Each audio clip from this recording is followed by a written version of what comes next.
We want to check in again with the Montgomery County Office of Emergency Management. Yeah, their Homeland Security planner, Megan Ballard Arthur, has been without power for more than 24 hours now.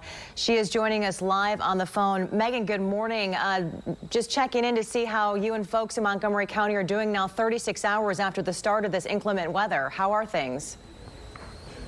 Things are definitely cold, but we're holding strong here, and Montgomery County is very resilient, so we're hoping that we can get power restored pretty quickly for everyone who's without power, and if not, we have open warming stations so that those people can go to these warming centers to get warm because they're without power and some without water as well.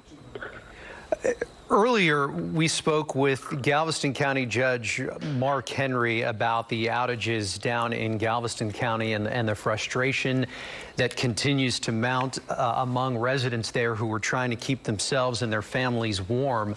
What is your message going forward to officials as they try to work to restore power? He talked about a gap and a lapse in communication that this certainly was not expected. What is your message to officials as this whole mess tries to get sorted out and as residents struggle to stay warm there? Our message is mainly everyone just be patient. This is unprecedented weather that our infrastructure isn't set up for. But we know that our energy companies are working as hard as they can to get things restored, as well as our first responders and our road crews are trying to do everything we can to make sure that the citizens of Montgomery County are safe.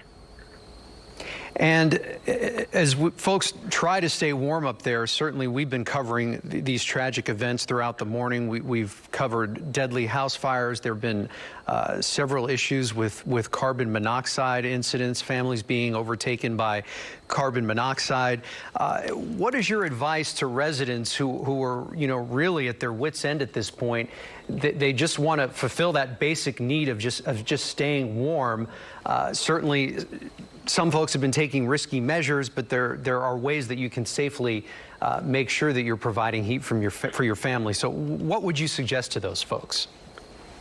Yes, definitely make sure that if you're using a generator that it's not enclosed in your garage, and make sure that when you're using those space heaters that they're in an adequate amount of distance from other things so they're not catching on fire, and making sure that if you are using anything that would emit gas, that you do have your smoke detectors and everything working so that if something that is an emergency arises, you're notified. And do you think there's anything that folks can do right now in terms of, keeping whatever heat is left inside of their homes in their houses versus having it escape through cracks and whatnot, window openings? You kind of see where I'm going with this. You've been without power for 24 hours now. Yeah, so keeping all the doors closed, closing your blinds, putting things on the windows to keep it insulated. We've put blankets underneath our doors, like in the cracks, to keep the air from the outdoors coming in. And then we've kind of migrated into the interior room of our house where there are no windows, and closed off the doors to the exterior rooms to where we could kind of contain the heat in one room. Okay. And Megan, I know that, we were talking about it being, 36 hours since the temperatures really changed and became sort of a dangerous level. And we know that now is really the time to check on seniors that are our neighbors, our elderly neighbors that, need a little extra TLC right now. What advice do you have to your residents in terms of just being a good neighbor during this time? Obviously, if you have elderly neighbors who are needing assistance, please help them. We've had first responders working around the clock, getting our elderly residents who need medical assistance or just need a warm place. They've been working around the clock to get them transported to those warming centers. We've opened a large one at our Lone Star Convention Center so that we are able to house as many people as possible who are in the cold. Yeah. And what are the latest road conditions in the county? I know that Harris County still has a lot of patchy ice on the roads, which makes it dangerous. What are the conditions in your area? We're pretty much the same with Harris County. We have roads that are still closed due to ice.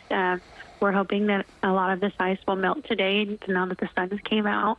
But we are in preparation again for the storm that's coming through tonight with all that frozen rain that we're supposed to be getting.